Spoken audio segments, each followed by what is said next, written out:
Assalamualaikum. Welcome back to my channel PyMaths Farouk, and here I am Farouk. Today we have lecture number 3 variables और उसी का part number 2 हम लोग आज cover करेंगे। क्या चीज़ें अब हम लोग कवर करेंगे जो वेरिएबल्स में रह गई थी कि पाइथन किस तरह से फेमिलियर है, हमारे पास बहुत ज़्यादा यूज़फुल है कि उसमें हम लोग मल्टीपल्स वेरिएबल्स को मल्टीपल्स वैल्यूज़ भी असाइन कर सकते हैं सिर्फ और सिर्फ एक ही लाइन के अंदर अपना कोड लिख कर। जी हाँ, बिल्कुल। और उसके साथ साथ हमारे पास एक और कॉन्सेप्ट आ जाता है, डेट इज़ ऑब्जेक्ट रेफरेंस। तो क्या होता है ऑब्जेक्ट रेफरेंस? OB क्या होता है हमारे पास, या फिर OR हमारे पास क्या होता है? तो आज की क्लास में हम इन चीज़ों को कवर करेंगे और उसके साथ साथ हम देखेंगे कि स्वैपिंग का कॉन्सेप्ट क्या है हमारे पास पाइथन के अंदर। So let's move now. Here we have object reference. Python में हर चीज़ ऑब्जेक्ट है। ये हमने डे 1 से पढ़ा कि जो भी नंबर हम वेरिएबल को असाइन कर रहे होते हैं, सो बेसिकली हम लोग उस ऑब्जेक्ट को स्टोर करवा रहे होते हैं। उस नंबर को उसके रेफरेंस के साथ हम उस ऑब्जेक्ट को क्या कर रहे होते हैं? स्टोर करवा रहे होते हैं। तो when you create a variable, जब हम क्रिएट करते हैं वेरिएबल को, you are not actually storing the object itself. हम खुद से ऑब्जेक्ट को नहीं स्टोर करते, बल्कि उस ऑब्जेक्ट को एक रेफरेंस के थ्रू हम लोग स्टोर करते हैं। सो इसी एग्जांपल को हम लोग अपनी जुपिटर नोटबुक में प्रैक्टिकली राइट करके देखते हैं, जिसमें हमारे पास एक वेरिएबल a नाम का है जिसको लिस्ट असाइन की गई है 1 2 3 4 एलिमेंट्स के साथ, और सेकंड वेरिएबल हमने लिया है b, और उसी b को हमने a वेरिएबल असाइन कर दिया है। तो अब हम देखेंगे कि क्या a और b दोनों सेम ही लिस्ट ऑब्जेक्ट को मेमोरी के अंदर पॉइंट करेंगे। बिल्कुल, यहाँ पे आपने एक लाइन पढ़ भी ली है कि here both a and b point to the same list object in memory, लेकिन इसको हम प्रैक्टिकली भी देखेंगे करके। So let's move on Jupyter notebook. Okay, ये है हमारे पास जुपिटर नोटबुक। सबसे पहले तो हम यहाँ पे लिख लेते हैं कि आज हमारे पास लेक्चर नंबर 3 है, और उसी के साथ हम लिख लेते हैं कि डे भी हमारे पास डे नंबर 3 है। इसको हम मार्कडाउन में कन्वर्ट कर लेंगे। मार्कडाउन में कन्वर्ट करने के बाद हम इसको रन कर लेंगे। ओके, हमारे पास जो यहाँ पे कॉन्सेप्ट है that is object reference. A is equal, हमारे पास लिस्ट में वैल्यूज थी 1 2 3 एंड 4। ये A हमारे पास क्या है, यहाँ पे एक वेरिएबल क्रिएट हो गया। अब मैं यहाँ पे अगर A को कॉल करूँगा कि A वेरिएबल को मैं यहाँ पे बेसिकली कॉल कर रहा हूँ। मेमोरी के अंदर जो इस वेरिएबल के नाम से ऑब्जेक्ट क्रिएट हुआ होगा, स्टोर हुआ होगा, मेरे पास उसकी वैल्यू डिस्प्ले हो जाएगी, दैट इज लिस्ट। अब ये कैसे पता चलेगा कि ये और एक और जो वेरिएबल हम लोग असाइन करेंगे b, ये दोनों एक ही ऑब्जेक्ट को लोकेट करेंगे? उसको अब हम देखते हैं। यहाँ पे हमारे पास एक और फंक्शन यूज होता है built in, that is id। id हमारे पास यूज होता है कि मेमोरी के अंदर a वेरिएबल की id क्या है। उसको हम चेक करेंगे। यहाँ पे प्रिंट पैरेंथेसिस ओपन करके फिर हम लोग इसके अंदर लिखेंगे id ओपन करेंगे, और उसके बाद यहाँ पे वेरिएबल का नेम पास करेंगे। बेसिकली id क्या है, जिस तरह हम लोग इसकी एग्जांपल लेते हैं कि स्कूल में हर स्टूडेंट की एक आईडी होती है, हर क्लास के अंदर एक स्पेसिफाइड आईडी होती है, यूनिक आईडी होती है, स्टूडेंट उसी नाम से जाना जाता है आईडी की बेस पर। यहाँ पे देखें a हमारे पास क्या, a की आईडी हमारे पास क्या है, कुछ इस तरह की है। आपने जस्ट लास्ट के 4 to 5 डिजिट्स देख लेने हैं, वो क्या होंगे, डिफरेंट होंगे सब आईडीज के। ओके, अब यहाँ पे मैं एक और वेरिएबल क्रिएट कर रहा हूँ दैट इज b, और इसको वैल्यू असाइन कर रहा हूँ a की, क्योंकि a में हमारे पास क्या है, लिस्ट।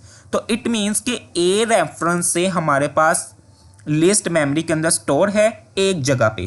b को भी मैंने रेफरेंस बेसिकली दे दिया a की लिस्ट का। तो अब b भी इसी लिस्ट को क्या करेगा, मेमोरी के अंदर जाके लोकेट करेगा।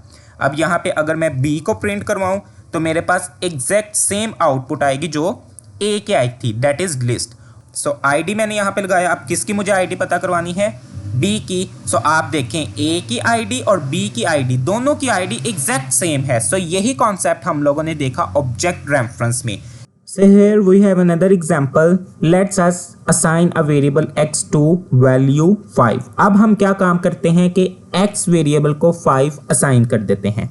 असाइन करने के बाद हम क्या काम करेंगे, दोबारा से एक वेरिएबल क्रिएट करेंगे y, और उसको वेरिएबल x की वैल्यू असाइन कर देंगे। हमें दोबारा से 5 लिखने की ज़रूरत नहीं पड़ेगी, y इक्वल 5 लिखने की ज़रूरत नहीं पड़ेगी।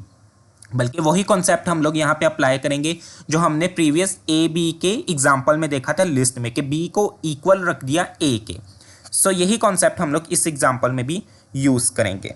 अब इस एग्जाम्पल में हम देखेंगे कि अगर x को एक नया ऑब्जेक्ट, एक नई वैल्यू असाइन कर दी जाए तो फिर उससे क्या इफेक्ट पड़ेगा, एंड देन फिर हम y की वैल्यू भी चेंज करके देखेंगे। सो let's move on Jupyter notebook.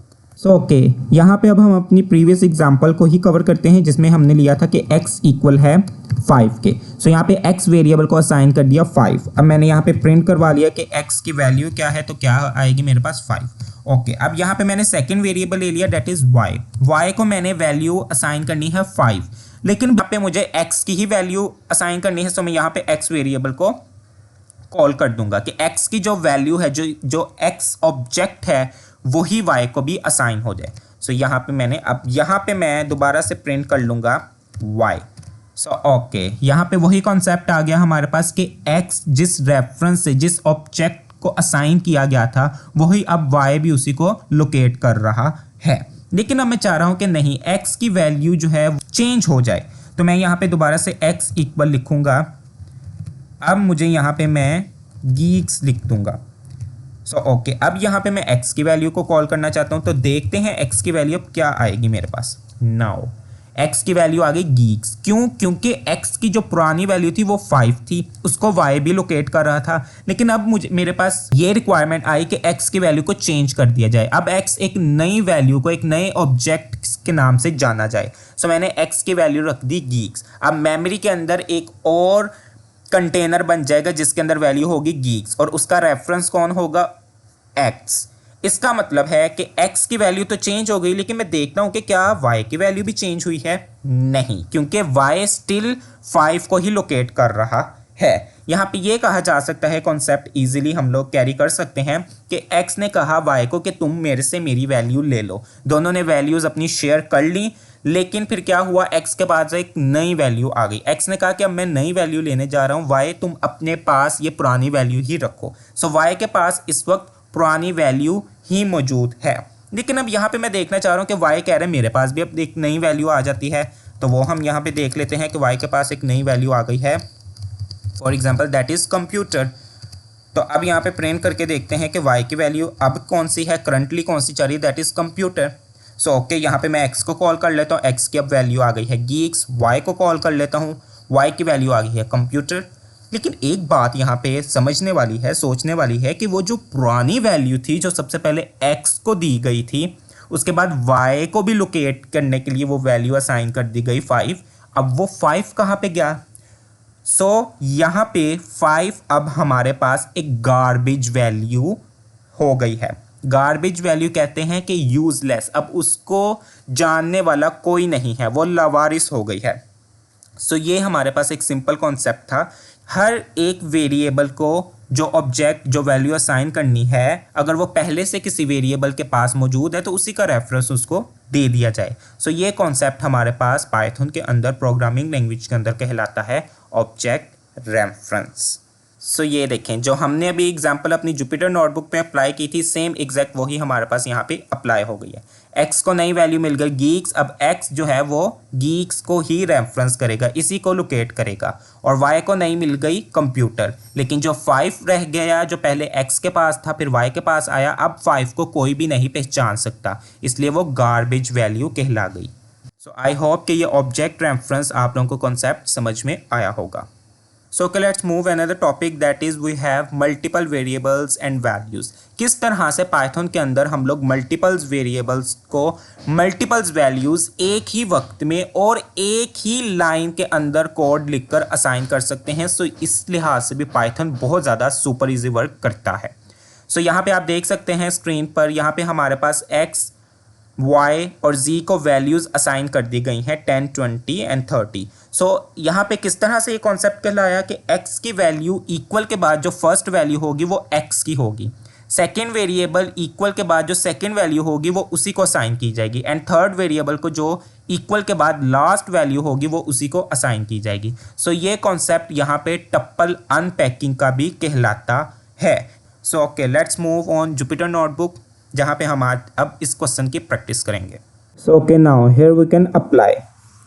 हमारे पास वेरिएबल था x, y और z। इन तीन वेरिएबल्स को तीन ही ऑब्जेक्ट या वैल्यू हमने असाइन करनी है, बट हमारे पास रिक्वायरमेंट ये है कि एक ही लाइन के अंदर आप लोगों ने इन तीनों वेरिएबल्स को तीनों वैल्यूज़ असाइन करनी है। तो सिंपली पाइथन के अंदर ये बहुत ज़्यादा इजी वे है, हम लोग ये काम कर सकते हैं। यहाँ पे मैंने x वेरिएबल असाइन किया, कॉमा लगाया। कॉमा क्यों लगाया? दूसरे वेरिएबल से इसको सेपरेट करने के लिए कि ये मेरे पास भाई इस वक्त एक वेरिएबल है।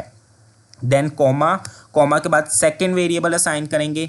देन कॉमा, क्योंकि मेरे पास तीन वेरिएबल है तो पहले और तीसरे वेरिएबल से सेपरेट करने के लिए हम लोग कॉमा यूज़ करेंगे कि भाई ये अलग वेरिएबल है। And then third variable we have that is z। अब इनको वैल्यूज़ असाइन करनी है तो हम यहाँ पे लिखेंगे इक्वल। इक्वल के बाद अब हम अपनी वैल्यू ऑब्जेक्ट यहाँ पे असाइन करेंगे। x को कौन सी वैल्यू असाइन करनी है? मुझे यहाँ पे x को असाइन करनी है 45। देन कॉमा, अब सेकंड वेरिएबल, कॉमा यहाँ पे इसलिए लिखेंगे कि भाई जो कॉमा के बाद नेक्स्ट वैल्यू आ रही है सेकंड, वो वेरिएबल y की है, मुझे वो असाइन कर दी 50 और z को मैंने असाइन कर दिया 298 हियर। अब यहाँ पे मैं जिस भी वेरिएबल को कॉल करूँगा मुझे उसी की वैल्यू प्रिंट होगी। फॉर एग्जांपल मुझे y को प्रिंट करवाना है तो y की वैल्यू मेरे पास है 50, तो मेरे पास यहाँ पे 50 प्रिंट हो जाएगा। मुझे z को प्रिंट करवाना है, सो z मेरे पास 298 है, तो वो मेरे पास यहाँ पे आउटपुट में डिस्प्ले हो जाएगा। सो इस हमारे पास एक इसी तरह का कॉन्सेप्ट आ जाता है कि हमने एक ही वैल्यू मल्टीपल्स वेरिएबल्स को असाइन करनी है। सो उसका भी इजीली पाइथन के अंदर हमारे पास कॉन्सेप्ट आ जाता है एक ही लाइन में कोड लिखते हुए। अब यहाँ पे मेरे पास फॉर एग्जांपल 4 वेरिएबल्स हैं और इन चारों को मैंने एक ही वैल्यू असाइन करनी है। सो यही कॉन्सेप्ट हमने ऑब्जेक्ट रेफरेंस में भी देखा था, लेकिन वहाँ पे क्या था, हम अलग अलग लाइन में वेरिएबल डिक्लेयर कर रहे थे, यानी x इक्वल 10 लिखा, फिर मैंने y इक्वल x लिखा नेक्स्ट लाइन में। लेकिन अब मेरे पास ये है कि मैंने एक ही लाइन में लिखना है। सो ईजिली ये काम हम लोग कर सकते हैं। मैंने यहाँ पे एक k नाम का वेरिएबल डिक्लेयर किया, देन मैंने यहाँ पे m नाम का वेरिएबल डिक्लेयर किया, देन यहाँ पे n नाम का और लास्ट p। अब इन 4 वेरिएबल्स को number 1, number 2, number 3 and number 4, ये मेरे पास 4 वेरिएबल्स हैं। इन चारों को मैंने सेम वैल्यू असाइन करनी है। सो सेम वैल्यू असाइन करनी है तो यहाँ पे हर 2 वेरिएबल्स के दरमियान इक्वल का साइन लगेगा। इक्वल का साइन इट मीन्स कि इन चारों वेरिएबल्स की जो वैल्यू होगी वो सेम होगी। सो मैंने इनको 250 असाइन कर दिया। अब मैं यहाँ पे जिस भी वेरिएबल को कॉल करूँगा मेरे पास सेम ही ऑब्जेक्ट यहाँ पे आउटपुट में डिस्प्ले होगा। मैंने m को कॉल किया, मेरे पास क्या आ गया 250। मैं यहाँ पे p को कॉल करूँगा, मेरे पास आंसर क्या आ जाएगा 250। मैं यहाँ पे k को कॉल करूँगा, मेरे पास आंसर क्या आ जाएगा 250। सो ये भी एक कॉन्सेप्ट हमारे पास कहलाता है, ऑब्जेक्ट रेफरेंस का ही सेकेंड नाम है कि एक ही लाइन के अंदर आप मल्टीपल्स वेरिएबल्स को सेम वैल्यूज़ असाइन कर सकते हैं। सो आई होप कि आप लोगों को क्लियर हुआ होगा। सो ओके नाउ आज की क्लास में हमारे पास लास्ट टॉपिक है that is swapping the values. अब स्वैपिंग क्या है? स्वैपिंग बेसिकली हमारे पास कॉन्सेप्ट होता है कि 2 वेरिएबल्स को हमने डिफरेंट वैल्यूज असाइन की हैं, बट अब हम उन दोनों वेरिएबल्स को एक दूसरे की वैल्यू असाइन करवाना चाह रहे हैं। इस तरह से असाइन करवाएंगे कि ये नहीं है हमने एक बार x y जो है वो वेरिएबल असाइन कर दिए, उनको वैल्यू असाइन कर दी, देन हम फिर दोबारा से क्या काम करेंगे, y और x की वैल्यू दोबारा से असाइन करेंगे, चेंज कर देंगे। नहीं, इसका सिंपल एक कॉन्सेप्ट हमारे पास प्रोग्रामिंग लैंग्वेज में आ जाता है that is swapping the values, कि एक ही लाइन के अंदर कोड लिखते हुए पाइथन में हम 2 वेरिएबल्स की वैल्यूज को एक दूसरे के साथ एक्सचेंज कर सकते हैं। सो इसमें हमारे पास 2 तरह के मेथड आते हैं। नंबर 1 एक ही लाइन के अंदर स्वैपिंग करना, नंबर 2 है हमारे पास टेम्परेरी वेरिएबल का यूज करते हुए वैल्यूज को स्वैप करना। सो इन दोनों कॉन्सेप्ट को हम लोग अपनी जुपिटर नोटबुक पे अप्लाई करते हैं। सो लेट्स मूव ऑन। के हियर हम लोग अब स्वैप करेंगे वैल्यूज। नंबर 1 जो हमारे पास मेथड है कि एक ही लाइन के अंदर कोड लिखते हुए ये काम हम करेंगे in a single line of code. So okay, यहाँ पे मेरे पास m में मैंने एक वैल्यू दे दी दैट इज 200। यहाँ पे n वेरिएबल को मैंने वैल्यू दे दी दैट इज 300। लेकिन अब मैं चाह रहा हूँ, ये मैंने यहाँ पे कोड रन कर दिया, अब मैं चाह रहा हूँ कि मैं इन दोनों वेरिएबल्स की वैल्यूज़ को एक्सचेंज कर दूँ। m की वैल्यू हो जाए 300 और n की वैल्यू हो जाए 200, बजाय इसके कि यहाँ पे मैं लिखूँ n इक्वल 300। 200 और m इक्वल 300। नो, ये काम नहीं करना, बल्कि क्या करना है कि इन दोनों की वैल्यूज़ को एक ही लाइन के अंदर कोड लिखते हुए स्वैप करना है। सो सिंपल हमारे पास मेथड है जो हम यूज़ करेंगे, दैट इज़ m, n, क्योंकि m को मैंने एक वैल्यू असाइन करनी है और n को एक वैल्यू असाइन करनी है। देन कौन सी वैल्यू असाइन करनी है वो इक्वल के बाद लेफ्ट साइड पे हम लोग लिखते हैं। अब m को मैंने जो वैल्यू असाइन करनी है वो n वेरिएबल की करनी है, सो इसलिए यहाँ पे फर्स्ट नंबर पे मेरे पास n वेरिएबल आ जाएगा। देन अब n वेरिएबल को कौन सी वैल्यू अब न्यू असाइन करनी है वो मैंने m वेरिएबल की करनी है, सो यहाँ पे मैं m लिख दूँगा। सो अब यहाँ पे मैं m और n दोनों वेरिएबल्स की वैल्यूज़ को कॉल करूँगा। सो यहाँ पे देखें m की वैल्यू जिस तरह से प्रिंट फंक्शन हम लिखेंगे और वेरिएबल को कॉल करेंगे आउटपुट वैसे ही डिस्प्ले होगी। सबसे पहले मैंने m को कॉल किया है तो m की वैल्यू मेरे पास 300 आ गई, जबकि ऊपर देखें सबसे पहले मेरे पास m की वैल्यू थी 200। लेकिन जैसे ही हमने स्वैप किया, दोनों के वैल्यूज़ को एक्सचेंज किया, तो हमारे पास वैल्यूज़ भी क्या हो गई, चेंज। फिर मैंने n वेरिएबल को कॉल किया तो मेरे पास उसकी वैल्यू आ गई 200। So here is the concept we have, that is swap the values in Python. Okay now second method जो है हमारे पास वो है स्वैप करना है वेरिएबल्स को, उनकी वैल्यूज़ को थर्ड वेरिएबल का यूज़ करते हुए। लेकिन यहाँ पे एक वर्ड लिखा हुआ है that is temporary variable. So temporary variable कहते हैं जो मुख्तसर वक्त के लिए, करंटली टाइम के लिए हम लोग एक वेरिएबल को यूज़ कर रहे हैं सिर्फ वैल्यूज़ को स्वैप करवाने के लिए। तो ये दो तरह के मेथड्स आप लोगों से पूछे जा सकते हैं। नंबर 1 कि सिंगल लाइन ऑफ कोड आपने राइट करना है और दो वेरिएबल्स की वैल्यूज़ को स्वैप करना है, और सेकंड आपसे पूछा जा सकता है कि टेम्परेरी वेरिएबल का यूज़ करते हुए आपने वैल्यूज़ को स्वैप करना है। सो ईजिली ये काम हम लोग अपनी जुपिटर नोटबुक में पाइथन का यूज़ करते हुए कर सकते हैं। यहाँ पे मेरे पास वेरिएबल हैं, k वेरिएबल है जिसकी मेरे पास यहाँ पे वैल्यू है फॉर एग्जांपल 267, और सेकंड मेरे पास यहाँ पे वेरिएबल है दैट इज़ i की मेरे पास यहाँ पे वैल्यू है दैट इज़ 367। सो ये हम लोगों ने तीन वेरिएबल्स की वैल्यू ले ली। अब मैं चाह रहा हूँ कि k की वैल्यू हो जाए 376 और i की वैल्यू हो जाए 276। सो लेकिन क्या काम करना है, टेम्परेरी वेरिएबल का यूज़ करते हुए। सो यहाँ पे मैं एक टेम्परेरी वेरिएबल ले लूँगा दैट इज़ j। अब j को वैल्यू मैं किसकी असाइन करूँगा, मुझे वो यहाँ पे सबसे पहले बताना है, क्योंकि जो थर्ड टेम्परेरी हम पहले लेंगे उसको कोई ना तो कोई वैल्यू सबसे पहले असाइन करनी पड़ेगी। सो यहाँ पे मैं वैल्यू असाइन उसको कर रहा हूँ k की। तो की जो वैल्यू इस वक्त मेरे पास हो जाएगी वो हो जाएगी, यानी j वेरिएबल को वैल्यू असाइन हो जाएगी 276।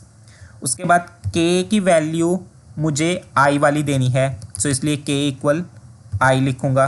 तो अब k की वैल्यू मेरे पास यहाँ पे हो जाएगी 376। अब मुझे i वेरिएबल को वैल्यू देनी है, लेकिन कहा क्या गया है कि टेम्परेरी वेरिएबल का यूज़ करते हुए। तो इस वक्त आप देखें j जो है वो मेरे पास टेम्परेरी वेरिएबल था, इसकी वैल्यू क्या है 276 जो कि k की थी, और मुझे k की ये 276 वैल्यू i को असाइन करनी थी। सो इसलिए यहाँ पे मैं i इक्वल k नहीं लिखूँगा बल्कि j लिखूँगा, क्योंकि इस वक्त अब k की वैल्यू भी जो है वो 376 हो गई है, लेकिन मुझे i की वैल्यू 276 करनी है। तो इसलिए जो यहाँ पे मैंने थर्ड वेरिएबल यूज़ किया है j, मैं उसकी यहाँ पे वैल्यू i को दे दूँगा, तो वो 276 हो जाएगी। सो यहाँ पे अब हम प्रिंट करवा लेते हैं, एक मैसेज के साथ प्रिंट करवा लेते हैं। मैसेज प्रिंट करवाना हो तो हम लोग स्ट्रिंग का यूज़ करते हैं। The new value of variable k is, और k की वैल्यू यहाँ पे प्रिंट करवा लेंगे। देन सेकेंड मैसेज डिस्प्ले करवाएंगे, the new value of variable i, क्योंकि k और i हमारे पास ओरिजिनल वेरिएबल्स थे। तो यहाँ पे आप देख सकते हैं कि k की वैल्यू हो गई है 376 जो कि पहले i की वैल्यू थी, लेकिन टेम्परेरी वेरिएबल का यूज़ करते हुए हमने ये काम किया है, इनकी वैल्यूज़ को स्वैप करवाया है, और देन फिर हमने यहाँ पे i की वैल्यू कर दी है 276। सो आई होप कि आप लोगों को ये कॉन्सेप्ट समझ आए होंगे। कोई भी कन्फ्यूजन हो तो कमेंट बॉक्स में आप अपनी क्यूरी ऐड कर सकते हैं।